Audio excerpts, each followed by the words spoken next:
এবার কানাডার প্রেসিডেন্টকে পদত্যাগ করতে চাপ দিচ্ছেন নিজ দলীয় সংসদ সদস্যরা। ট্রুডোর দল লিবারেল পার্টি গত ৯ বছর ধরেই ক্ষমতায় রয়েছেন, তারপরও জনগণের আস্থা হারিয়েছে দলটি। তার প্রমাণ মিলেছে সর্বশেষ নির্বাচনে লিবারেল পার্টি বিপুল পরিমাণ ভোট হারিয়েছে।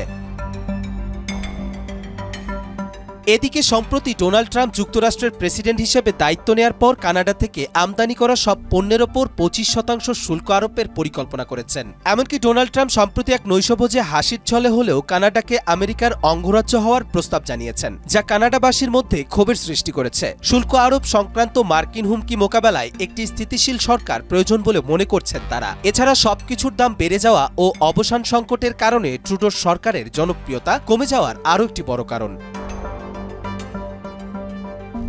সর্বশেষ ২০২১ সালের নির্বাচনে ৩৩৮টি আসনের মধ্যে ১৬০টি আসন পেয়েছিল লিবারেল পার্টি, কিন্তু এককভাবে সরকার গঠনের জন্য প্রয়োজন ছিল ১৭০ আসন। তাই মাইনরিটি আসন নিয়েই সরকার গঠন করেছে ট্রুডো। ২০২৫ সালের ২০ অক্টোবরের আগে পরবর্তী নির্বাচন হওয়ার কথা। তার আগে দলকে শক্তিশালী করতে নতুন নেতৃত্ব প্রয়োজন বলে মনে করছেন লিবারেল পার্টির নেতারা। তবে সেই পদ তৈরি করতে ট্রুডোর পদত্যাগ করা উচিত বলে একমত হয়েছেন দেশটির ১০টি প্রদেশের মধ্যে সবচেয়ে জনবহুল অন্টারিও প্রদেশের ৫০-এর বেশি লিবারেল সংসদ সদস্য।